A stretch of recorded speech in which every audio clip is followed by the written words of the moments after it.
அஸ்ஸலாமு அலைக்கும். Welcome to Azra vlogs. So Eid vlog, அதாவது ஈத் அன்னைக்கு எடுத்த விலாக் தான் இன்றைக்கி என்ன வீடியோவில் பார்க்க போகிறீங்க.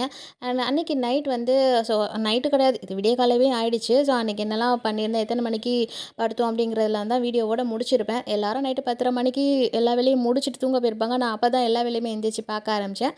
4 மணி ஆயிடுச்சு எல்லா வேலையும் முடிக்கிறதுக்கு. அதுக்கப்புறம் 1 மணி நேரம் தூங்கினேன். தொழுதுட்டு அப்புறம் 1 மணி நேரம் தூங்கிட்டு திரும்ப ஃபஜர் தொழுதுட்டு காலையில் தொழுகைக்காக ரெடி ஆகிடுச்சு.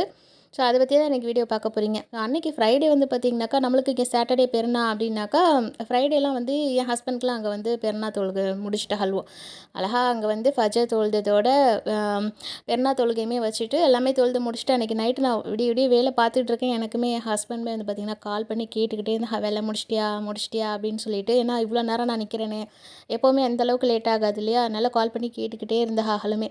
ஸோ எல்லா வேலையுமே முடிச்சுட்டு நான் அன்றைக்கி படுக்கிறதுக்கு 4 மணி ஆகிடுச்சா, சரி 1 மணி நேரம் நல்லா தூங்கி ரெஸ்ட் எடுத்துகிட்டு அதுக்கப்புறம் தொழுகிறதுக்கு எல்லாமே எடுத்து வச்சுட்டு நானுமே ரெடியாக ஆரம்பிச்சிட்டேன். அண்ட் இந்த வீடியோ இப்போ தான் வந்து இந்த சேனலில் நம்ம சேனலில் வீடியோ இப்போ தான் ஃபஸ்ட் டைம் பார்க்குறீங்கன்னா, இன்னும் சப்ஸ்கிரைப் பண்ணாமல் பார்க்குறீங்கன்னா மறக்காமல் அப்படியே ஒரு சப்ஸ்கிரைப் பண்ணிவிட்டு அப்படியே அந்த லைக் பட்டனையும் தட்டிட்டு அப்படியே கூடவே ஹைப்புன்னு புதுசாக ஒன்று கொடுத்துக்குறாங்க, அந்த பாயிண்ட்டையுமே நம்மளுக்கு கொஞ்சம் ஏற்றி விட்டு சப்போர்ட் பண்ணுங்கள். ஸோ எல்லாமே நான் வந்து எடுத்து வச்சுட்டேன். தொழுக போகிறதுக்கு ஆட்டோக்கு சொல்லியாச்சு. ரெடி ஆகிட்டு கிளம்பிட வேண்டியது தான். ஆனால் இந்த வருஷம் பெருநாள் அன்னைக்கு பார்த்திங்கனாக்கா, நைட்டும் சரி பொழுது விடிஞ்சதுலேயும் ஃபஜர் தொழுகையிலேருந்துமே சரி திக்ர் சொல்லுவாங்களோ தெரியுமா, அல்லாஹு அக்பர் அல்லாஹு அக்பர்ன்றது சொல்லவே இல்லை, வந்து சத்தமே கேட்கல. இஷா தொழுகைக்கு சமயம் சொல்லியிருந்தாலும் கொஞ்சம் நேரத்தில் நின்று போச்சு. அதுக்கப்புறம் எப்போவுமே அந்த சத்தம் கேட்டால் அது ஒரு வைபாக இருக்கும், நல்ல ஒரு வைபாக இருக்கும். இந்த வருஷம் அது என்னமோ ரொம்ப மிஸ் ஆன மாதிரி இருந்துச்சு. ஏன்னா பள்ளியில் வந்து நம்ம இருக்கிற ஏரியாவில் பார்த்திங்கன்னா, நாலா பக்கமும் இருக்கிற எல்லா பள்ளியிலேருந்துமே சத்தம் கேட்கும். ஃபஜர் டைமில் பாங்கு சத்தமே எல்லாமே கிளியராக கேட்கும். அப்போ வந்து இந்த சத்தம் கேட்கலங்கும் போது நிஹால் சொல்கிறான், ஏன் இந்த தடவை சவுண்டே இல்லையேம்மா, அல்லாஹ் அக்பர் சவுண்டு கேட்குமேன்ட்டு நான் டிவியில் கூட ஆன் பண்ணி விடாமல் வச்சுட்டேன் அன்றைக்கிங்க. அப்படி இருந்த டயர்டு இப்போ வேலையில். என்னமோ அது ஒன்று தான் மிஸ் ஆன மாதிரி இருந்துச்சு. ஸோ அல்ஹம்துலில்லாஹ் நான் வந்து என்னோடய சாரீஸ் இதெல்லாம் தான் நீங்கள் ஷார்ட்ஸில் கூட பார்த்துருந்துருப்பீங்க, அந்த செயின் ப்ரேஸ்லெட்டு அப்படி இப்படின்ட்டு எல்லாத்தையுமே எடுத்து வச்சாச்சு. இந்த தடவை தான் நான் அந்த பேங்கிள் ரிங்கு அது இதுன்ட்டு எல்லாமே தொழுவைக்கு போட்டுட்டு கிளம்புனேன். சாரியை கட்டிட்டு ஒரு செஞ்சுட்டு அதாவது அபாயை போட்டுட்டு செஞ்சுட்டு அப்படியே கிளம்பிடுவேன். நம்மளுக்கு இந்த மேக்கப் போடுறது, அப்புறம் வந்து அதுக்கு தேவையான இந்த இதெல்லாம் போட்டுக்கிறது, வளையல் போட்டுக்கிறது, அதெல்லாம் நான் எதுவுமே எடுத்து போட்டுக்கிட்டு தொழுவைக்கு போக மாட்டேன். என்னமோ இந்த தடவை எல்லாத்தையுமே எடுத்து போட்டுக்கிட்டு போயிட்டு வந்தேன். அது ஏன்னா வந்து நிறைய பேர் அங்கே பார்த்தீங்கன்னாக்கா எல்லாமே செட்டப்பாக வந்திருப்பாங்க. தொழுவைக்கு போனாக்கா மோதிரம் அது இது எல்லாமே போட்டுக்கிட்டு லிப்ஸ்டிக்லேருந்து எல்லாமே இருக்கும். நான் இந்த தடவை தான் மோதிரம் கூட போட்டுட்டு போனேன். என்னமோ கொஞ்சம் எல்லாமே முன்னாடி எடுத்து வச்சுட்டேன், அதனால் எனக்கு கொஞ்சம் ஈஸியாக அந்த மாதிரி இருந்தது. அல்ஹம்துலில்லாஹ் தொழுகைக்கு வந்து உட்காந்துட்டோம். ஏன்னா வந்து நாங்கள் எப்போதும் போகிற திடல் தொழுகையில் இடம் இன்றைக்கி வந்து அந்த தொழுகை வைக்கல. ஆக்சுவலாக அந்த இடத்துல மழை பெஞ்சிருந்ததுலேயே, அதனால் அங்கே வைக்கல. இங்கே வந்து வேறு ஒரு இடத்துக்கு வந்தோம், அங்கேயுமே திடல் ஃபுல்லாகிடுச்சு. அதுக்கப்புறம் இங்கே வந்து இன்னொரு ரூமில் வந்து வச்சுருந்த ஹல்வா தக்பீர் கட்டிட்ட ஹல்வா இது எப்படியோ அல்ஹம்துலில்லாஹ் நாங்கள் வந்து ஜாயின் பண்ணிட்டோம். அல்ஹம்துலில்லாஹ் எப்படியோ பெருநாள் தொழுகை கிடச்சி நாங்களுமே தொழுது முடிச்சாச்சு. அல்ஹம்துலில்லாஹ் நிறைய பயான் சொல்லிட்டு இருந்தாலும் அதையுமே கேட்டுட்டு இருந்தேன். இந்த வருஷம் இந்த இடத்துக்கு வந்து தொழுகை வந்தது நாங்கள் ஏற்கனவே வந்து தான் இருக்கோம். இங்கே வந்து ஸ்கூல் இதில் தான் வச்சுருந்தாங்க. ஸோ இந்த இப்போ நடந்துகிட்ருக்கு இல்லையா, தொழுகை நடந்துகிட்ருக்க இடத்துக்கு பக்கத்தில் ஏற்கனவே நாங்கள் குடியிருந்தோமா, அப்போ நாங்கள் இங்கே தான் தொழுகை வருவோம். இப்போ நாங்கள் வேறு இடத்துக்கு மாறினதுனால இப்போ பக்கத்தில் இருக்க திடல் தொழுகைக்கு போயிட்டு இருந்தோம்னு வைங்களேன். ஸோ இது எப்படி அல்ஹம்துலில்லாஹ் நம்மளுக்கு அந்த பெருநாள் தொழுகையை கிடைக்க வச்சான், அது போதும் அல்ஹம்துலில்லாஹ் அப்படின்னு சொல்லிட்டு தொழுதுட்டு ரொம்ப நேரம் வந்து பயான் சொல்லிட்டு இருந்ததெல்லாம் கேட்டுட்டு இருந்தோம். இப்போ வந்து ஈரான் அமெரிக்காக்குள்ளே இந்த போர்லாம் நடந்துச்சு இல்லையா, அதை பற்றி நிறைய வந்து சொல்லிகிட்டு இருந்த ஹல்வா. அதிகமாக இருக்கிறதா குறைவாக இருக்கிறதா, ட்ரோன்கள் பறந்து கொண்டிருக்கிறது, குண்டுகள் விழுந்து கொண்டிருக்கிறது, தீ பற்றி எரிந்து கொண்டிருக்கிறது. அங்கே வாழக்கூடிய மக்களை ஒரு நிமிடம் யோசித்து பாருங்கள். நமக்கு மழை வந்துவிட்டதே, பெருநாள் சந்தோஷமாக இருக்குமா, மகிழ்ச்சியாக இருக்குமா என்பதுதான் நம்முடைய கவலையாக இருந்தது. ஆனால் அவர்களுக்கு நாளைக்கு உயிரோட இருப்போமானே அவங்களுக்கு சந்தேகம். யோசித்து பாருங்க. இப்ப நாம எந்த அளவுக்கு இந்த உலக வாழ்க்கைக்கு நம்முடைய சிந்தனைகள் போய்விட்டது, ஆனால் மரணம் என்பதை எந்த அளவுக்கு பின்தள்ளப்பட்டிருக்கிறது பாருங்க. உண்மையிலே ஒரு விஷயத்தை நீங்க கவனிக்கணுங்க. ஸோ நான் சொன்ன மாதிரி பயானில் இன்றைக்கி வந்து அந்த வார் சம்மந்தப்பட்ட செய்தியை தான் சொல்லிகிட்டு இருந்தாங்க, பேசி முடிச்சிட்டு இருந்தாங்க. அல்ஹம்துலில்லாஹ் அவங்க சொன்னது கரெக்டு தானே. நம்மளுக்கு அல்லாஹ் வந்து இந்த அளவுக்கு நாடி இருக்காம தொழுகை, புது ட்ரெஸ்ஸு, அதுக்கப்புறம் வந்து பார்த்திங்கனாக்கா ஸ்வீட்ஸ், அது இது ரெஸுக்கு நிறைய நம்மளுக்கு எல்லாம் கொடுக்குறான், சாப்பிட்றோம் எல்லாம். ஆனால் இதுவும் இல்லாமல் அந்த இடத்துல இருக்கக்கூடியவங்களோட நிலைமையை நம்ம யோசித்து பார்க்கும்போது அல்லாஹ் நம்மளுக்கு இந்த அளவுக்கு கொடுத்துருக்கானேன்னு நினச்சி நம்ம அல்ஹம்துலில்லாஹ்னு சொல்லி அவன் இடத்துல அவனுக்கு நன்றி சொல்லிட்டு மற்றவங்களுக்காகவே ரொம்ப ரொம்ப துவா செய்யணும். அல்ஹம்துலில்லாஹ் அதை பற்றி தான் இன்றைக்கி பயானுமே சொல்லியிருந்தாலும் அல்ஹம்துலில்லாஹ் எல்லாம் முடிச்சுட்டு நாங்கள் கிளம்பிட்டோம். நாங்கள் எல்லாம் வந்து எல்லாம் வெளியே வந்து நிற்கிறோம். எங்களுக்கு சொன்ன ஆட்டோ மட்டும் லேட்டு பார்க்க மட்டும் பார்த்துட்டு கொஞ்சம் நேரம் நடராஜா விட்டாச்சு. அதுக்கப்புறம் ஆட்டோ வந்தோடனே நாங்களுமே கிளம்பிட்டோம். வந்த பாதை ஒரு பாதை, திரும்பி போகிற பாதை ஒரு பாதை, அது எல்லாருக்குமே விளக்கமாக தெரிஞ்சது தான். சரி அப்படியே நடந்துகிட்டு இருந்தோம். அப்படியே நேராக ஆட்டோ வந்து பார்த்திங்கனாக்கா மாமியார் வீட்டுக்கு போயாச்சு. நிஹால் வந்து எங்கள் கூட தான் திடல் தொழுகைக்கு கூட்டிகிட்டு வந்தேன். தம்பி வந்து லேட்டாக போகிறதுனால எங்கள் கூடயே கூப்பிட்டு வந்தாச்சு. எப்போதுமே வந்து நான் தொழுகை முடிச்சுட்டு நேராக வீட்டுக்கு போயிட்டு அதுக்கப்புறம் நமக்கு கொஞ்சம் டச் அப்லாம் பண்ணிவிட்டு அதுக்கப்புறம் தான் இங்கே வர்றது. வந்துட்டு பசியாறிட்டு குரூப் ஃபோட்டோஸ்லாம் எல்லாம் எடுத்துகிட்டு அதுக்கப்புறம் தான் நான் போவேன் வீட்டுக்கு. பட் இப்போ வந்து டைம் இல்லை. நிஹால் எங்கள் கூட கையில் இருக்கிறதோட அவனை கூட்டிகிட்டு வந்தான். இல்லாட்டி பார்த்தீங்கன்னா போய் ட்ரெஸ் எல்லாம் கழட்டி போட்டுட்டு கிளம்ப மாட்டேன்னு போய் படுத்துருவான். அவனை கிளப்பி கூட்டிகிட்டு வரது பெரிய ஒரு இதாக இருக்கும். ஸோ வந்து அவன் கூட இருந்ததுனால அம்மா சொன்னாங்க, நேராக நம்ம வந்து இங்கே போயிட்டு சலாம் கொடுத்துட்டு வந்துடலாமா அப்படின்னு சொல்லிட்டு நேராக மாமியா வீட்டுக்கு போயிட்டு சலாம் கொடுத்துட்டு வந்துச்சு. அங்கே ஜூஸு, ஸ்வீட்ஸ், வட்டலாப்பம், தம்மடை எல்லாமே வச்சு ஹல்வா அதெல்லாம் வந்து சாப்பிட்டுட்டு கொஞ்சம் நேரம் தான் உட்காந்து பேசிகிட்டு இருந்தேன். ஏன்னா ஹல்வாலுமே தொழுவ கிளம்பிட்டு இருந்த ஹல்வா. அதோட நாங்கள் வீட்டுக்கு வந்தாச்சு. நான் போகிறேன் அங்கே அப்படிங்கிறத நான் சொல்லக்கூட இல்லை. ஏன்னா நாங்கள் அந்த ஆட்டோக்கு வெயிட் பண்ண அந்த சமயம் தான் அதையுமே நாங்கள் யோசித்தோம். நான் வந்து வீட்டுக்கு போயிட்டு எல்லாமே கொஞ்சம் ரெடி ஆகிக்கிட்டு அப்புறம் வரலாம் அப்படின்னு தான் பிளான் ஃபஸ்ட்டு. பட் வந்து சுச்சுவேஷன் அப்படி இருந்ததுனால முன்னாடியே போயிட்டு வந்துட்டோம். ஸோ அல்ஹம்துலில்லாஹ் வீடு வந்ததுக்கப்புறம் பார்த்திங்கன்னா அது பசியார எடுத்து வைக்கிற வேலை, சரி அதெல்லாம் தான் பண்ணியிருந்தோம். பெருநாளுக்கு எல்லாருமே இந்த டயலாக் சொல்லிட்டாங்க. எத்தனை பேர் இந்த டயலாக் இந்த வருஷம் சொல்லியிருந்தாலும் இதுதான் உண்மை. நோன்பு பெருநாள் அன்றைக்கி வந்து பார்த்திங்கனாக்கா மதியம் லஞ்ச் இந்த பிரியாணியை விட காலை பசியாரை தான் வந்து ஹைலைட்டே. நம்ம செய்கிற இந்த வட்டலாப்பம், கடல் பாசி, இந்த மாதிரி தம் ரூட்டு, இன்னும் வந்து நம்ம பனியாரெலாம் வேறு வச்சுருப்போம். இஞ்சி கொத்து பனியா, அப்புறம் வந்து அது என்ன பனியா, அது ஈச்சங்கொட்டை பனியா, ஹஜூர் பனியா, நானஹத்தா கண்டிப்பாக இருக்கும். பட் இந்த தடவை நானஹத்தாலேருந்து எதுவுமே வந்து வீட்டில் இது பண்ணலைனாலும் கடையிலையுமே கிடைக்கல. ஸோ அந்த பசியாராங்கிறது தான் ஒரு ஹைலைட்டாக இருக்கும். பட் ஜாலர் தோசை என்னால் ரெடி பண்ண முடியல. அது ஒன்று தான் மிஸ் ஆகிடுச்சு. ஸோ பராட்டா, வெங்காய அடைன்னு சொல்லியிருந்தேன். அது என்னென்னாக்கா அரிசி மாவு அடை. அரிசி மாவில் தேங்காய், அப்புறம் வந்து முட்டை, வெங்காயம், பச்சை மிளகாய் எல்லாம் போட்டு முட்டை நிறைய உடச்சி ஊற்றி அது செய்கிறது நல்லா பொறப்புரண்டு சூப்பராக இருக்கும். இறச்சானத்துக்கு தொட்டு சாப்பிட்றதுக்கு உண்மையிலேயே ரொம்ப நல்லாயிருக்கும். ஸோ இதெல்லாம் தான் நம்ம வீட்டில் இந்த தடவை சிம்பிளாக பசியாரையை முடிச்சுக்கிட்டாச்சு. ஜாலர் செஞ்சிருந்து அதுவுமே அந்த இடத்துல நிரம்பி இருக்கும். ஸோ என்னால் முடியாததுனால அதை வந்து ஸ்கிப் பண்ணிட்டேன். ஜாலர், இடியாப்பம் ஏதாச்சும் ஒன்று தான் நம்ம வந்து அதை சூஸ் பண்ணுவோம். ஆனால் பரோட்டா, வெங்காய அடை கண்டிப்பாக இருக்கும். இல்லாட்டி மெக்ரோனி செய்கிறது, சிக்கன் மெக்ரோனி அந்த மாதிரி செய்கிறதுன்னு வைங்களேன். பட் இந்த தடவை வந்து நம்ம வீட்டில் இது 2 பசியார அண்ட் வந்து ஸ்வீட்ஸுக்கு இதுதான். வட்டலாப்பம் வந்து பார்த்திங்கன்னா கட் பண்ணி வைக்கும்போது அப்படியே சும்மா தழுன்னு செம்ம சூப்பராக இருந்துச்சு. எப்படின்னா அது என்னோடய ஸ்டைலில் சும்மா தழுன்னு ரொம்பவே சூப்பராக ஷைனிங்காக, நான் சொன்ன மாதிரி நடுவில் வந்து பீஸ் வந்து பார்த்திங்கன்னா அப்படியே ஷைனிங்காக அப்படியே நல்லா இருந்துச்சு. அப்படியே ஹல்வா துண்டு அதை விட சூப்பர் சாஃப்டாக நல்லாவே வந்துருந்துச்சு. ஸோ பசியாரைக்கு உள்ளது எல்லாமே எடுத்து வச்சாச்சு. ஆனால் அதுக்கப்புறம் தான் கொஞ்சம் பிஸியாகவே போயிடுச்சு. பசியார எடுத்து வச்சுட்டு இருக்கிறதுக்கப்புறம் வந்து பார்த்திங்கனாக்கா நிறைய பேர் வீட்டுக்கு வருவாங்க இல்லையா? ஸோ அவங்கள எல்லாமே கொஞ்சம் கவனிக்கணும். ஸோ அவங்களுக்கு எடுத்து வச்சு கொடுக்குறது, வரவங்களுக்கு என்னென்ன எடுத்து கொடுக்கணுமோ அந்த வேலையுமே கொஞ்சம் பிஸியாகவே போய்கிட்டு இருந்துச்சு. பசியார எடுத்து வச்சுக்கிட்டு அப்படியே அந்த வேலையுமே இருந்தது. அப்போ தான் நான் யோசித்தேன், சரி ஓகே நம்மளுக்கு வந்து நல்ல வேலையாக வந்து மாமியாட்டுக்கு முன்னாடியே போயிட்டு வந்தாச்சு. இல்லைனாக்கா இந்த பிஸி டைமில் நம்ம போகிறதுக்கு லேட் ஆகிடுச்சினாக்கா சரிப்பட்டு வராது. நம்ம வந்து திரும்ப வேலை இருக்கும்.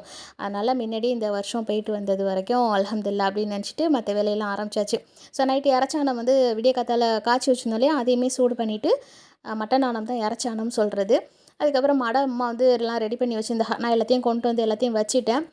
அடை மட்டும் அம்மா வந்து சுட்டு எடுத்தா. ஏன்னா வந்து நான் நைட்லேருந்து ரொம்ப நின்றுட்டுருக்கேன், நீ ஒன்றும் இது பண்ணிகிட்டு இருக்காத, நீ அலையிற வேலை அதை மட்டும் பாருன்ட்டு. அலையிற வேலை மீன்ஸ் எடுத்து வைக்கிற வேலை அவளுக்கு அதெல்லாம் தான் செட் ஆகாது. அதனால் அடையெல்லாம் நான் சுடுறேன், உட்காந்துக்கிட்டு ஸ்டூல் போட்டு உட்காந்து சுடுறேன், நீ எடுத்து வச்சுட்டு எல்லாத்தையும் வழக்கம் போல் அப்படின்ட்டா. நானுமே எல்லாத்தையும் கொண்டு வந்து வச்சுட்டேன். அண்ட் இந்த வருஷம் வந்து பார்த்திங்கனாக்கா சின்ன நானா ஃபேமிலி அங்கே ஊரில் இருந்தா. அப்புறமா தான் மதியம் லஞ்சுக்கு வரேன்னு சொல்லியிருந்தாள் எல்லோரும். அதுக்கப்புறம் தான் எல்லாருமே வர ஆரம்பிச்சா. பெரிய நானா வந்து சென்னையில் தான் இருக்கா. என் ஹஸ்பண்ட் வந்து பார்த்திங்கனாக்கா எப்பயாவது தான் இந்த பெருநாளுக்கெல்லாம் ஊரில் இங்கே இருக்கிற மாதிரி இருக்கும். எல்லா சமயமுமே வந்து அமையாது. ஒரு வருஷத்துக்கு முன்னாடின்னு நினைக்கிறேன் ஹஜ் பெருநாளுக்கு இந்த ஊரில் இருந்தா. பட் அப்போ அங்கே பார்த்திங்கன்னா பெருநாவே செலிப்ரேட் பண்ண முடியாமல் போயிடுச்சு. அந்த பாட்டுக்காக வந்து அங்கேயே இருக்கிறதே பெட்டர்ன்னு என்ன கேட்டால் நினச்சிக்குவேன். நோன்பு பெருனா, ஹஜ் பெருனா எல்லாத்தையும் நீங்கள் அங்கே சவுதியிலே முடிச்சுட்டு அங்கேயே நல்லபடியாக பெருநா தொழுகையெல்லாம் தொழுதுட்டு என்ஜாய் பண்ணிவிட்டு அப்புறம் நீங்கள் இங்கே வந்துங்கன்னு நான் மனசுக்குள்ளே நினச்சிக்க ஆரம்பிச்சிட்டேன். நான் நினப்பேன் எல்லாருமே வந்து ஹஸ்பண்ட் ஒய்ஃப் அப்படியே எல்லாம் ஜோடி ஜோடியாக போவாக வருவாகல்வோ, நம்மளுக்கு இது ஏன் இப்படி கொடுத்து வைக்கலையே அப்படின்னு நினச்சிட்டு இருப்பேன். அப்புறம் சில விஷயங்கள் நினைக்கும்போது, ஆஹா அங்கே இருக்கிறதே பெஸ்ட்டு. நான் இங்கே வந்துட்டு வந்து கஷ்டப்பட்டு இது பண்ணுறத விட, அங்கேயே இருக்கிறதே நல்லது. தொழுகையெல்லாம் பெருநாள் தொழுகை எல்லாத்தையுமே அங்கேயே நிறைவேற்றிட்டோம் அப்படின்னு நினச்சிக்கிட்டே இருப்பேன். அல்ஹம்துலில்லாஹ் எனக்கு நானே ஆறுதல் சொல்லிட்டு விட்டுட்டேன். ஏன்னா நம்ம வீடியோ தொடர்ந்து பார்க்குறவங்களுக்கு தெரிஞ்சிருக்கும்னு நினைக்கிறேன். இல்லைனா சின்னதாக ஒரு இது மட்டும் சொல்லிடுறேன். போன வருஷத்துக்கு முந்தின வருஷம் ஹஜ் பெருநாளுக்கு ஊரில் வந்து இங்கே இருக்கும்போது பார்த்திங்கன்னா, அதுக்கு வந்து ஆக்சிடென்ட் ஆகிடுச்சு. ஸோ வந்து நான் வெளியே எங்கேயும் பெருநாள் தொழுகைக்கும் போகல, எந்த ஒரு புதுசுமே உடுத்தல, ஒன்றுமே இது பண்ணல. ரொம்பவே மனசு ரொம்ப கஷ்டமாக போயிடுச்சு. ஸோ எப்போவுமே சரி நோன்பு பெருநாளே ஹஜ் பெருநாளே இங்கே இருந்தால் ஏதாவது ஒரு சம்பவம் ஆகிடுது அப்படிங்கிறதுனால, நீங்கள் அங்கேயே பாதுகாப்பாக இருந்துங்க அப்படின்னு சொல்லிட்டு என்ன செய்கிறது, வீடியோ கால் பேசிக்கிட்டு சலாம் சொல்லிக்கிட்டு இப்படி தான் எங்களுக்கு போகுது.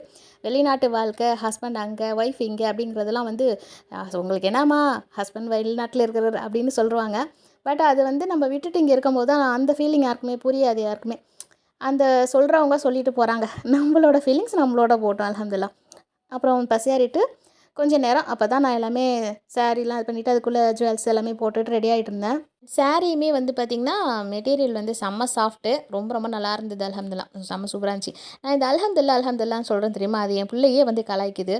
என்ன எப்போ பார்த்தாலும் அல்ஹம்துலில்லாஹ்ன்னு சொல்கிறேன், அது வாயில் ஆட்டோமேட்டிக்காக வந்துடுதுடா, நான் கண்ட்ரோல் பண்ண பார்க்குறேன், அது வந்துடுது, நான் என்னடா பண்ணுறது அப்படின்னு அவனுக்கு வேறு நான் பதில் சொல்லணுமா இருக்குது.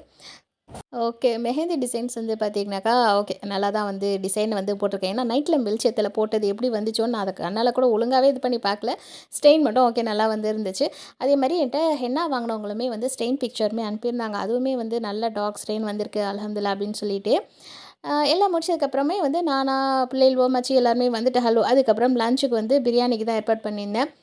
மொதல் நாள் வந்து சிக்கன் எல்லாமே வாங்கிட்டு வந்து எல்லாமே வச்சுட்டேன். 2 கேஜி சிக்கன் வாங்கியிருந்தேன். அதில் ஹாஃப் கேஜிக்கு கொஞ்சம் கம்மியாக மசில்ஸ்லாம் மட்டும் எடுத்துட்டு பிள்ளைங்களுக்காக 65 மாதிரி பொரிச்சிருந்தேன். பேலன்ஸ் அப்படியே சிக்கனை வந்து தயிர், இஞ்சி பூண்டு பேஸ்ட்டு எல்லாம் போட்டு உப்புலாம் போட்டு பிரட்டி வச்சுட்டேன் பிரியாணிக்கு. 1 1/4 கிலோ அரிசி போல் நான் வந்து பிரியாணிக்கு எடுத்திருந்தேன். கரெக்டான இதில் வந்து பார்த்திங்கன்னா, உரப்பு மட்டும் கொஞ்சம் கம்மி பண்ணி போட்டுக்கிட்டேன். மற்றபடி வந்து ரைஸ் வெந்தது, அந்த பதம் எல்லாமே கரெக்டாக வந்துருந்துச்சு. பிள்ளைங்க வந்து உரப்பு அதிகமாக சாப்பிட மாட்டாங்கள்வோங்கிறதுக்காக உரப்பை மட்டும் கொஞ்சம் கம்மி பண்ணிக்கிட்டேன். மிளகாவோட இது கம்மி பண்ணிக்கிட்டேன், மசாலாவோட அளவுமே கொஞ்சம் கம்மி பண்ணிக்கிட்டேன். தேங்காய் முந்திரிலாம் அரைச்சி கரைச்சி அந்த டேஸ்ட்டுமே நல்லா இருந்துச்சு. பிள்ளைங்க வந்து கொஞ்சம் சாப்பிட்ற மாதிரி இருக்கணும் இல்லையா, நம்மளோட டேஸ்ட்டுக்கு மட்டும் சாப்பிட்றத பார்க்கக்கூடாது, நல்லா சுல்லாப்பாக சாப்பிடணுன்னு போல தான் இருந்துச்சு. என்னால் பிள்ளைங்களுக்காக எல்லாருமே கொஞ்சம் கம்மி பண்ணிக்கிட்டேன். அதனால தான் கலருமே கொஞ்சம் லைட்டாக இருக்கும். ஸோ எது எப்படியோ பிரியாணி வந்து தம் உடைக்கும் போது பார்த்திங்கனாக்கா செம்ம சூப்பராக வந்து இருந்துச்சு. தம் உடைக்கும்போது பார்த்திங்கன்னா, ஆஹா சாதிச்சிட்டடா சாதிச்சிட்ட அப்படிங்கிற மாதிரியே இருந்துச்சு. பிக்கு குவான்டிட்டி அப்படிங்கிறதுலாம் வந்து போய் பழகி போயிடுச்சு. இருந்தாலும் வந்து அதுக்கு முன்னாடி அதிகமாகவே தான் எப்போதுமே நம்ம வீட்டில் செய்கிறது. இப்போ கொஞ்ச நாளாக பார்த்திங்கன்னா ரைஸ் சும்மா ரெகுலர் டேஸ்லேயே வந்து பார்த்திங்கன்னா, இந்த சாப்பாடு வடிக்கிறதுமே சரி, இல்லைனா வந்து வீக்லி ஒன்ஸ் பிரியாணி போடுறதும் சரி, சின்ன கோண சட்டியில் தானே பண்ணுறோம். முன்னாடி மாதிரி யாருக்குமே அந்த சாப்பிட்றதே இதாக மாட்டேங்குது. கம்மியாக சாப்பிட்டு சாப்பிட்டு அதுவே இதாகிடுச்சு. பெரிய குவான்டிட்டியில் செஞ்சே ரொம்ப நாளாக ஆன மாதிரி இருந்தது. அதனால தான் எனக்கு அந்த சட்டியில் வந்து ஃபுல்லாக வந்து செஞ்சதுக்கப்புறம் அப்போ தம் உடைக்கிறப்போ ஒரு சந்தோஷமாக இருந்தது. ஸோ பிரியாணி வந்து எப்போவுமே பெருநாள் டைம் நம்ம பண்ணுறதே கிடையாது, எப்பயாவது தான் பண்ணுற மாதிரி வரும். ஸோ இந்த தடவை என் ஃப்ரெண்டுமே வந்து பிரியாணி கேட்டிருந்தாங்க. அவங்களுக்காகவே வந்து காலையில் டிஃபன் வந்து எடுத்து இது பண்ண முடியாது, ஸ்நாக்ஸ்லாம் வைக்கிறோம், வெறும் ஸ்நாக்ஸ் மட்டும் எப்படி வைக்கிறது, அதனால அவங்களுக்காகவுமே சேர்த்து பிரியாணியுமே பண்ணியிருந்தேன். ஸோ நானா ஃபேமிலியில் எல்லாருமே வந்து லஞ்சுக்கு வந்து இருந்தது. எனக்கு உண்மையிலேயே ரொம்ப ரொம்ப அந்த நேரம் கொஞ்சம் ஹாப்பியாக இருந்தது. நம்ம எனக்கு எங்கே எல்லாருமே வீட்டுக்கு வருது, அது ஒரு தனி சந்தோஷமாக தானே இருக்கும். ஸோ பிள்ளைங்க எல்லாருக்குமே சாப்பாடு வச்சு கொடுத்துட்டு நாங்கள் எல்லாமே ஒன்றா உட்காந்து சாப்பிட ஆரம்பிச்சிட்டோம். சாப்பாடு வந்து எனக்கே ஓகே, ஆஹா நல்லா தான் இருக்குது, மசாலா மட்டும் தான் கம்மியாக இருக்குது அப்படின்னு நினச்சிக்கிட்டேன். சரி ஓகே அல்ஹம்துலில்லாஹ். ஸோ நீங்களாம் பிரியாணி சாப்பிட்டீங்களா பெருநாள் அன்னைக்கு அப்படின்ட்டு எனக்குமே சொல்லுங்கள். யார் யாரெல்லாம் வந்து நோன்பு பெருநாள் அன்னைக்கு வந்து பிரியாணி செய்வீங்க, செய்ய மாட்டீங்க? ஏன்னா சில பேர் வந்து அடுத்த நாள் செய்கிற வழக்கமும் இருக்குல்ல, நாங்களுமே அடுத்த நாள் தான் செய்வோம் சம்டைம்ஸ். இன்றைக்கி வந்து இந்த 2 வருஷமாக நினைக்கிறேன், 2 3 வருஷமாக மதியம் வந்து பிரியாணி போடுறது இப்போ வந்து பழக்கமாக இருக்குது. அது நல்லா தான் இருக்குது அதுவுமே. ஸோ சாப்பிட்டுட்டு முடிச்சுட்டு நானும் வந்து ஐஸ்கிரீம் வாங்கிட்டு வந்திருந்தேன். ஹலோ பிள்ளைங்க நான் எல்லாருமே வந்து பார்த்திங்கன்னா ஆளுக்கு ஒரு ஐஸ்கிரீம் சாப்பிட்டுட்டு ஃபோட்டோஸ் அப்போ தான் ஃபோட்டோவே எடுக்கிறேன். நான் ரெடி ஆனதுக்கப்புறம் ஃபோட்டோ எடுக்கலான்னு பார்த்தேன், சுத்தமாக டைம் இல்லை. நேராக கிச்சனுக்கு போயிட்டேன். அதுக்கப்புறமா வந்து பார்த்திங்கனாக்கா சாப்பிட்டுக்கிட்டு முடிச்சதுக்கப்புறம் கண்ணில் வச்சுருந்த காஜல்லாம் எங்கே போச்சுன்னு தெரியல, எல்லாமே மூஞ்சி மேலே இருந்தது. ஸோ அதோடைய ஃபோட்டோவும் எடுத்துகிட்டு அப்போ படுத்த நான் தான் ஒரு 5 மணி இருக்கும், 5 மணிக்கு மேலே தான் படுத்தேன். ஒரு 1/2 மணி நேரம் 3/4 மணி நேரம் போல் நல்லா அசந்து தூங்கியிருக்கேன். அதுக்கப்புறம் எங்கேயுமே எனக்கு இங்கே வெளியே கிளம்பவே இல்லை.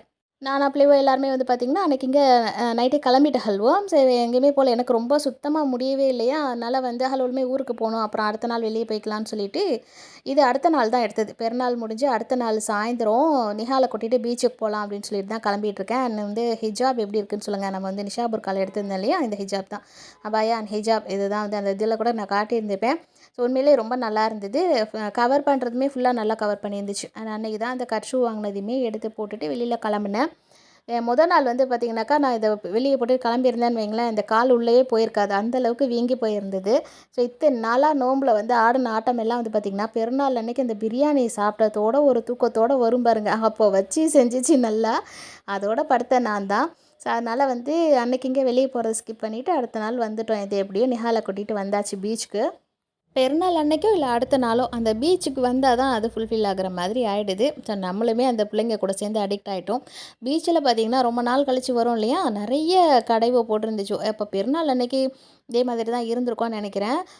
நிறைய வந்து அசசரிஸ் கடை அது மாதிரிலாம் நிறையாவே இருந்துச்சு. ஸ்நாக்ஸ் ஐட்டம்ஸ், ஸ்நாக்ஸுக்கு சொல்லவே வேணாம், காரைக்கால் பீச்சுனாலே அதுதான்.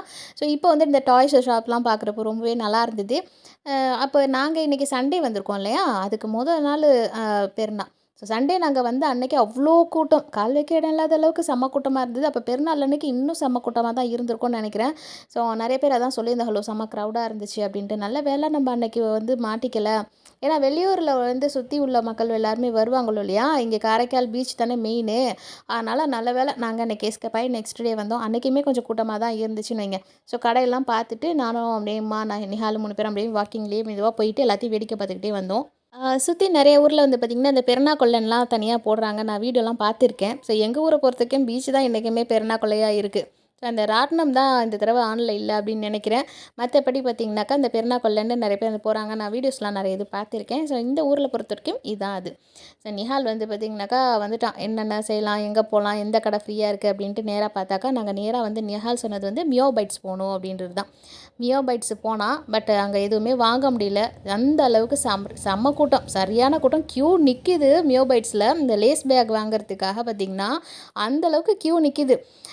என்ன நிஹாலே கிடைக்குமா கிடைக்காதா என்னன்னு தெரியலடாண்டாக்கா, இல்லை இப்போதைக்கு நடக்காது, நம்ம வந்து ரிட்டர்னில் பார்க்கலான்னு சொல்லியிருந்தான். பட் அப்போயுமே முடியல அவனால், அங்கே நெருங்கவே முடியல. அந்தளவுக்கு செம்ம கூட்டம். அல்ஹம்துலில்லாஹ் செம்ம இது இருந்துச்சு. ஏன்னா அந்த டேஸ்ட் அப்படி. நிஹால் வந்து அப்புறம் சரி வேறு கடையில் வாங்குறேன், எனக்கு அவனுக்கு மனசே இல்லாமல் தான் வந்தான். வேறு கடையில் வந்து லேஸ் பேக் வந்து கேட்டிருந்தான். நம்ம வேறு ஃப்ளேவரில் வந்து கேட்டிருந்தானா அதை வாங்கி எல்லாம் எடுத்துக்கிட்டு வந்துட்டு இருந்தான். சுற்றி பார்த்தீங்கன்னா அந்த கடையிலுமே சரி வாங்குறதுக்கே முடியல, நடக்கவும் முடியல. இடிச்சிட்டு போதுவோ வருதுவோ. வந்து தள்ளுங்க தள்ளுங்கங்கிறாங்க எல்லாருமே. தள்ளுங்க தள்ளுங்கன்னா நான் யாரத்தை பிடிச்சி தள்ளுறது, அப்போ நான் எங்கே நிற்கிறது, இது என்னடா இது வம்பா போச்சு, எல்லாருமே தானே வாங்கணும், எல்லாருமே தானே திங்கணும் அப்படின்னு நினச்சிட்டு அப்புறம் பார்த்திங்கன்னா நிஹால் வந்து வாங்கிட்டு வந்துட்டான். பட் டேஸ்ட் நிஹாலுக்கு சுத்தமாக பிடிக்கவே இல்லை. என்ன தான் இருந்தாலும் ஓஜி தாங்க. மியோ பைட்ஸ் தான். அந்த டேஸ்ட் அடிச்சிக்க முடியவே முடியாது. ஸோ அந்த அளவுக்கு அங்கே ஒர்த்து. இருந்தாலும் ஓகே, அந்த ஃபுட்டை இது பண்ணுறதுக்கு இல்லை. பட் அது கூட இது கம்பேர் பண்ணும்போது ஓகே. ஏன்னா வந்து சிக்கன் இது கம்மியாக இருந்துச்சு, மைனஸ் கம்மியாக இருந்தது, எல்லாமே கம்மியாக இருந்தது. ஸோ அதை சாப்பிட்டுட்டு அப்படியே தட்டு மாதிரி ஒரு வழியாக அம்மா கூட்டிகிட்டு நாங்கள் அப்படியே மெதுவாக ஊறி வந்து அப்புறம் பானிபூரி கடையை தேடி அலைஞ்சேன். பானிபூரி கடையெல்லாம் 1, 2 தான் இருந்தது. லேஸ் பேக்கு கடை தான் நிறைய இது வச்சுருந்தாங்க, ஸ்டால் போட்டிருந்தாங்க. அங்கே தான் உள்ளப்பட்ட கூட்டமும். பானிபூரினா மசால் பூரி. நாங்கள் பீச்சில் இது வரைக்கும் மசால் பூரின்னு வாங்கி சாப்பிட்டதே கிடையாது. இது வரைக்கும் ஆச்சு. நாங்கள் வருவோம், கார்ன் சாப்பிடுவோம், லேஸ் பேக் சாப்பிடுவோம், வேறு ஏதாவது கூட சுண்டல் அது இதுன்னு வாங்குறது. மசால் பூரி நாங்கள் இத்தனை வருஷத்தில் பீச்சில் வந்து இப்போ தான் ஃபஸ்ட் டைம். இந்த ஒரு பிளேட்டு 50 ரூபாயாம். நாங்கள் வெளியில் இங்கே கடையில் நிஹால் போய் 50 ரூபாய்க்கு ஒரு பேக்கெட் வாங்கிட்டு வருவோம். நாங்கள் மிக்ஸ் பண்ணுவோம், அதில் 4 பேர் சாப்பிட்லாம். அந்தளவுக்கு குவான்டிட்டியாக இருக்கும். பீச்சில் அன்றைக்கி இங்கே பார்த்திங்கன்னா 50 ருபீஸ். அட பாவீங்களா, இனிமேல் பீச்சில் வந்து மசால் பூரி கேட்பீங்க யாராவது அப்படின்னு நினச்சிக்கிட்டு வாங்கினது வரைக்கும் சரின்னு சாப்பிட்டாச்சு. ஆனால் அன்றைக்கி ஒரு நாள் தானே செலவு பண்ணுறோம், சாப்பிட்றோம், அதுக்கப்புறம் என்ன செய்கிறது அப்படின்னு சொல்லிட்டு வாங்கியாச்சு. அண்ட் வந்து கார்னுமே சொல்லியிருந்தோம். கார்ன் சுட்ட கார்ன் நாங்கள் இங்கே வந்து இந்த பெரிய பெரிய கார்ன் வந்து கேட்டிருந்தான் நிஹால். அதில் கப்பில் சொல்லியாச்சு. அதுக்கப்புறம் பார்த்தா இப்போ தான் நடுவில் இவர் வந்து கார்ன் வந்து சுட்ட கார்னுக்கு வந்து அடுப்பு ஆன் பண்ணுறாரு. இந்த மனுஷன் அப்போவே ஆன் பண்ணியிருந்தாருன்னு வைங்களேன், நான் அந்த சுட்ட கார்ன் அது வாங்கியிருப்பேன். எனக்கு இந்த சாப்பிட்றது ரொம்ப ரொம்ப பிடிக்கும். சென்னையில் ஒரு தடவை மெரினா பீச் போயிருந்தப்போ நானா வாங்கி கொடுத்தா பெரிய நானா. எனக்கு ரொம்ப பிடிச்சிருந்துச்சு. இங்கே வந்து வரலையே நினச்சிட்டு இருந்தேன். வந்தோம், நம்ம வந்து வாங்கி சாப்பிட முடியாமல் போயிடுச்சு. ஸோ பெரிய பெரிய கப் கார்ன் வந்து எங்கள் 3 பேருக்கு சொல்லிவிட்டு வீட்டுக்கு ஒரு பார்சல் மட்டும் ஒரு கப்பு வந்து ஆர்டர் பண்ணிவிட்டு சாப்பிட்டு முடிச்சுட்டு அதுக்கப்புறம் ஐஸ்கிரீம் சாப்பிட்டுக்கலாம் அப்படின்ட்டு கொஞ்சம் ஃபோட்டோஸ் அங்கே நின்றுட்டு தான் ஃபோட்டோஸ் வீடியோஸ்லாம் கொஞ்சம் எடுத்துச்சு. அன்றைக்கி இங்கே தெரிஞ்சவங்கன்னு யாரையுமே அதிகம் பார்க்கவே இல்லை. ஒரு 1, 2 பேரை தான் நாங்கள் மீட் பண்ணோம். இதுக்கு முன்னாடி பீச்சுக்கு வந்தால் உள்ளூர் மக்கள் நிறைய பேர் வருவாங்க. எல்லாரையும் பார்ப்போம், பேசுவோம். அது ஒரு தானி ஜாலியாக தான் இருக்கும். ஆனால் இப்போ எல்லாருமே வெளியூர் மக்கள் தான் வந்திருந்தாங்களோலா, யார் என்னன்னே தெரியல. நிறைய பேர் மூஞ்சே தெரியல. எல்லாம் ஆனால் கூட்டம் கூட்டமாக வந்துகிட்டு இருந்தாங்க. எல்லாரையும் வேடிக்கை பார்த்துக்கிட்டு அதுவும் ஜாலியாக தான் இருந்துச்சு. காணுமே வந்து ஓகே. நல்லா டேஸ்ட்டா இருந்துச்சு. மசால் பூரி அதுவுமே ஓகே. நல்லா டேஸ்ட்டா தான் இருந்துச்சு. இதுக்கு மேல எதையுமே சாப்பிடுற மாரி மைண்டே இல்ல. ஏன்னா வந்து வாங்குறதுக்கு கியூல நிக்கணும். அந்த கியூல நின்டு வாங்கி சாப்பிடுறத இன்னொரு நாளைக்கு வந்து சாப்பிட்டுக்கலாம்டா, நம்ம உள்ளூர்ல தானடா இருக்கோம் அப்படின்னு சொல்லிட்டு, இது போதும் ஓகே அப்படின்ட்டு கிளம்பிட்டோம். அதுக்கப்புறம் வந்து நிஹால் வந்து ஐஸ்கிரீம் வாங்காம எப்படி? அதுக்கு போகணும். அங்க போய் எவ்வளோ கூட்டம் இருக்கும் எப்படின்னு தெரியல. இதுக்கடையில நான் வந்து அமௌண்ட் வந்து பார்த்தீங்கன்னா, கையில எடுத்துக்கிட்டே வரல. ஃபோன நம்பியே வந்துட்டேன் நானு. Network issue. அந்த இடத்துல பார்த்தீங்கன்னா, அந்த ஷேடோ இருக்கு இல்லையா? இந்த ஷேடோவ வச்சு வீடியோ எடுக்கும்போது தான் நம்ம தலை மேல யாராவது ஏறி மிதிச்சுட்டு போவாய்ங்க. இந்த கேப்ல இந்த அம்மா வேற கத்துது. "ஏய் மாடு, மாடு, மாடுன்னு." அப்படியே வீடியோ இது பண்ணிட்டு வந்தது தான். மாடு பாட்டுக்கு எனக்கு என்னாண்டு நிக்குது. நீ ஏம்மா இந்த கத்து கத்துறேன்னு பார்த்தா, அங்க அவ்ளோ பேர் உட்காந்துருக்காங்க. அவங்க கூடவே இந்த மாடும் உட்காந்துருக்கு. நாங்க 2 பேரும் பேசி சிரிச்சுட்டு இருக்கோம். மாடு இருக்கேன்னு அவங்க யோசிக்கவே இல்ல. மாடு நினைக்கும் எப்படா எந்திச்சு போவீங்க அப்படிங்கிற மாதிரி. ஏன்னா அந்த அளவுக்கு க்ரௌடு செம்மையா கூட்டமா எல்லாரும் உட்காந்து ஃபேமிலியா உட்காந்து ஸ்நாக்ஸ் வாங்கி சாப்பிட்றது. ஆனா ஜாலியா இருந்துச்சு. எல்லாமே பார்க்கறதுக்கு அழகா இருந்தது. எல்லாமே நாங்க கொஞ்ச நேரம் வேடிக்கை பார்த்துட்டு, அதுக்கப்புறம் கொஞ்சம் மெதுவா வாக்கிங் போலாம் அப்படின்னு வந்தோம். நல்லா இருந்துச்சு. ஆனா அந்த காத்து தான் கொஞ்சம் கம்மியா இருந்தது. ஏன்னா கூட்டம் அதிகமா இருக்கிற இடத்துல காத்து நம்ம எதிர்பார்க்கவே முடியாது. எந்த இடத்துலயுமே சரி. பீச்சாவே இருந்தாலும் சரி, கூட்டம் அதிகமா இருக்கும்போது அங்க காத்த நம்ம எதிர்பார்க்கவே முடியாது. அதுக்கப்புறம் இங்க ஐஸ்கிரீம் இடத்துக்கு வந்ததுக்கப்புறம் தான் கொஞ்சம் ராஹத்தா இருந்த மாரி இருந்துச்சு. இங்க வந்து அந்த அளவுக்கு கூட்டம் இல்ல. எல்லாருமே அங்க ஸ்நாக்ஸ் வாங்கி சாப்பிட்டுட்டு, அங்க வந்து எல்லாருமே செட்டில் ஆயிட்டாங்க. இங்க வந்து அப்பதான் கொஞ்சம் பேர் வந்து ஐஸ்கிரீம் சாப்பிட ஆரம்பிச்சிருக்காங்க. நாங்க வந்து அப்புறம் ஐஸ்கிரீமே இல்ல. கொர்னட்டோவே இல்ல. சாக்லேட் ஃப்ளேவரையுமே இல்ல. அப்புறம் வந்து பிளாக் கரண்ட் இருந்தது. ஆளுக்கு ஒரு கோன் வாங்கி சாப்பிட்டுட்டு, அங்க நின்டு கொஞ்சம் வீடியோ. நிஹால் கடுப்பாவுறேனே, "எதா இருந்தாலும் நீ எடுத்துருவியே" அப்படின்ட்டு. ஆனா இதுக்கு மட்டும் ஓகே கொஞ்சம் வந்து போஸ் குடுத்தாரு. ஸோ அல்ஹம்துலில்லாஹ் சாப்பிட்டாச்சு. நல்ல வேளையா நாங்க வந்தப்ப இந்த கோனாவது கிடச்சிச்சு. மத்த வந்து சாக்கோபார்லாம் வந்து சாப்பிட்றதுக்கு நல்லாயிருக்கும். பட் வந்து பீச்சில நின்னு அந்த சாக்கோபார் சாப்பிடும்போது, அந்த அந்த லேஸு அந்த அந்த இது இருக்கு இல்லையா? அது புட்டு புட்டுட்டு கரைஞ்சு கீழ விழுந்துரும். அந்த பாட்டுக்கு ஐஸ்கிரீம் ஏன்டா திங்கிற மாதிரி இருக்கும். எல்லாத்தையும் முடிச்சுட்டு இதுக்கப்புறம் கிளம்பிட வேண்டியதுதான். ஆட்டோக்கு சொல்லிட்டு கிளம்புறோம். போற வழியில பார்த்தீங்கன்னா, மேங்கோலாம் நெறைய கட் பண்ணி சுண்டல் வந்து பார்க்க வாசனையா நல்லா அழகா இருந்துச்சு பார்க்கறதுக்கு. அத வாங்காம எப்படி? சரி வீட்ல போய் சாப்பிட்டுக்கலாம். வீட்ல இருக்கிற ஆளுக்கும் நம்ம வந்து பார்சல் வாங்கிட்டு போய் வீட்ல ஒண்ணா உட்காந்து சாப்பிட்டுக்கலான்ட்டு சுண்டலுமே வந்து பார்சல் சொல்லியாச்சு. அந்த மேல இருக்கு இல்லையா? அந்த மாங்கா, அது நீங்க தனியா கேட்டிங்கன்னா ஒரு ரேட்டு சொல்லுவாங்க பாருங்க. அந்த பாட்டுக்கு பீஸ் பீஸா அந்த சுண்டல்ல போடுறதே தேவலாம் அப்படிங்கிற மாரி இருக்கும். ஸோ அதில கொஞ்சம் நெறையா தான் போட்டுமே வச்சு குடுத்துருந்தாங்க. கேரட்டையே காணோம். ஆனியன் தான் நெறையா போட்டு குடுத்துருந்தாரு. மாங்காவாவது 1, 2 இருந்துச்சு. அதெல்லாம் வந்துமே வாங்கிட்டு ஆட்டோக்கு சொல்லிட்டு கிளம்பியாச்சு. இப்படி தாங்க எங்களோட பெருநாள் பொழுது இருந்த 2 நாளுமே இப்படி தான் முடிஞ்சுச்சு அல்ஹம்துலில்லாஹ். நாங்களும் இந்த மாரி தான் செலிப்ரேட் பண்ணியிருந்தோம். அதான் நீங்கலாம் எப்படி ஈது வந்து நல்ல விதமா செலிப்ரேட் பண்ணீங்களா? நீங்க என்ன மாதிரி இதெல்லாம் டிஷ்ஷஸ்லாம் பண்ணீங்க? என்ன ஸ்பெஷல்? உங்க ஊர்ல என்ன ஸ்பெஷல்? பசியாரா? பிரியாணி பண்ணீங்களா? அண்ட் வெளியிலலாம் போயிட்டு வந்தீங்களா? என்னங்கிறத எனக்குமே கமெண்ட்ஸ் பண்ணுங்க. படிக்கிறதுக்கு எனக்குமே கொஞ்சம் இன்ட்ரெஸ்டிங்கா இருக்கும் இல்லையா? ஸோ நோன்பு வருதுன்னு சொல்லிட்டு எதிர்பார்த்துட்டு இருந்து டக்குன்னு வந்துட்டு டக்குன்னு போயிடுச்சோன்னு அதுவுமே கொஞ்சம் வருத்தமா இருக்கு. இப்போ தான் ஆரம்பிச்ச மாரி இருக்கு. முன்னெல்லாம் நோன்பு வந்துச்சுனாக்கா ரொம்ப நாள் இருக்கிற மாதிரி இருக்கும். சஹர் செய்றதும், இஃப்தார் வரதும் டக்குன்னு அதுவே முடிஞ்சிட்ட மாதிரி இருக்கு. இன்ஷா அல்லாஹ் வரக்கூடிய ரமலான் வந்து நல்லபடியா நம்மளுக்கு வந்து சேரட்டும். அல்ஹம்துலில்லாஹ் எல்லா இடத்துல அதுக்காக நல்ல விதமா துவா செய்வோம். அல்லாஹ் எல்லாருக்கும் தெம்பையும், தைரியத்தையும், உடல் ராகத்தையும், கை கால் சலமத்தையும் நல்லபடியா கொடுக்கணும் அப்படின்ட்டு நானுமே உங்க எல்லாருக்காகவும் துவா செய்றேன். நீங்களுமே எனக்கும் என் ஃபேமிலிக்காகவும் துவா செய்யுங்க. ஸோ இந்த வீடியோ அவ்வளோதான். இந்த வீடியோ கண்டிப்பாக உங்களுக்கு பிடிச்சிருக்குன்னு தான் நினைக்கிறேன். வீடியோ பிடிச்சிருந்துச்சின்னா லைக் பண்ணிக்கோங்க. சேனல் இல்லைனா சப்ஸ்கிரைப் பண்ணிவிட்டு பக்கத்துலேயே அப்படியே இந்த லைக் பட்டனையும் தள்ளிட்டு அப்படியே இந்த ஹைப்புன்னு ஒரு புதுசாக இருக்கு இல்லையா, அதையுமே கிளிக் பண்ணிடுங்க. எனக்குமே வந்து நம்ம சேனல் வந்து அடுத்த கட்டத்துக்கு போகிறதுக்கு இது ஒரு சந்தர்ப்பமாக இருக்கும் உங்களோட சப்போர்ட் மூலிமா. இன்ஷால்லா அதையுமே பண்ணிவிடுங்க. அண்ட் வந்து தொடர்ந்து சப்போர்ட் பண்ணுங்கள். இன்ஷால்லா பேக் டு ரொட்டீன்ஸ்லாம் போய்கிட்டு இருக்குது. இருந்தாலும் நான் எந்த ஒரு வீடியோவுமே ஷூட் பண்ணவே இல்லை. ஏன்னா எனக்கு ரெஸ்ட் இருக்கோ இல்லையா, ஃபோனுக்கு நிச்சயமாக ரெஸ்ட் வேணும் இல்லையா? ஸோ அதனால் ஃபோனை கொஞ்சம் ரெஸ்ட்டில் இருக்குது. இன்ஷால்லா வீடியோ எடிட்டிங் அது இதுன்னு அப்படின்னு போயிட்டு இருக்கிறதுனால சில எப்போதும் போல் நம்மளோட சேனலில் அடுத்தடுத்து மினி விளாக்ஸ் எல்லாமே பார்க்கலாம். ஸோ அது வரைக்கும் தேங்க்யூ. அஸ்ஸலாமு அலைக்கும்.